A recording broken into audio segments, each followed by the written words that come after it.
All. ఈరోజు మరో year గురించి తెలుసుకుందాము. 2001లో ఏమేమి కాయిన్స్ ఉన్నాయో తెలుసుకుందాం డీటెయిల్గా. 25 పైసా కాయిన్.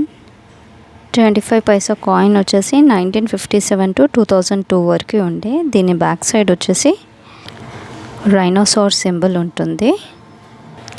నెక్స్ట్ కాయిన్ వచ్చేసి 50 పైసా. 50 పైసా కూడా 1957 to 2016 వరకు ఉంది. సో దీని బ్యాక్ సైడ్ వచ్చేసి మనందరికీ తెలుసు ఇండియా మ్యాప్, పార్లమెంట్ బిల్డింగ్ ఉంటుంది అని.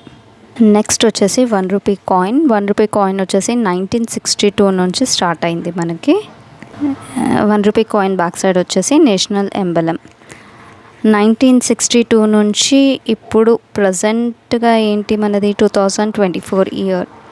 అప్పటి నుంచి ఇప్పటి వరకు ఎంత కాయిన్ చేంజ్ ఉందంటే 1 రూపీలో చాలా చేంజ్ ఉంది. మీరు అందరు చూసారో లేదో 1 రూపీ కాయిన్స్ చిన్న చిన్నవి.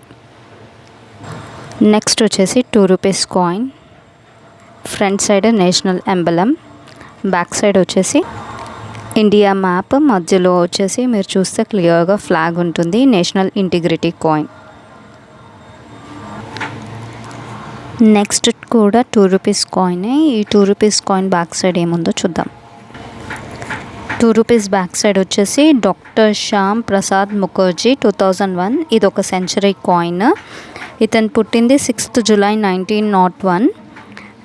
డెడ్ వచ్చేసి 23 June 1953. ఇతను చాలా బాగా చదువుకున్నారు అండ్ ఈయన అడ్వకేట్ కూడా కల్కటా హైకోర్టులో. 1924లో వాళ్ళ ఫాదర్ చనిపోయినప్పుడు అదే ఇయర్లో ఈయన అడ్వకేట్ లాగా చేశారు హైకోర్టులో ఇన్ కల్కటా. ఇతను పొలిటికల్స్లో కూడా ఉండే. బిఫోర్ ఇండిపెండెన్స్ ముందు పొలిటికల్ కెరియర్ ఎప్పుడు స్టార్ట్ చేశారంటే 1929 నుంచి స్టార్ట్ చేశారు తినది. నెక్స్ట్ వచ్చేసి 5 rupees coin. 5 rupees coin back side వచ్చేసి నేషనల్ ఎంబలం అని ఉంటుంది. 2001లో ఈ కాయిన్స్ అన్నీ ఉండేవి. 25 పైసా, 50 పైసా, 1 rupee coin, 2 different types of 2 rupees coin, 5 rupees coin.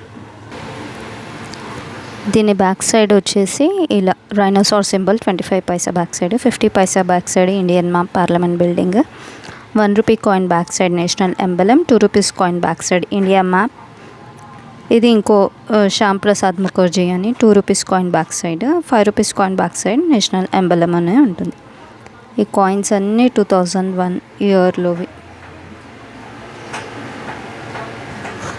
2001 ఇయర్లో కాయిన్స్.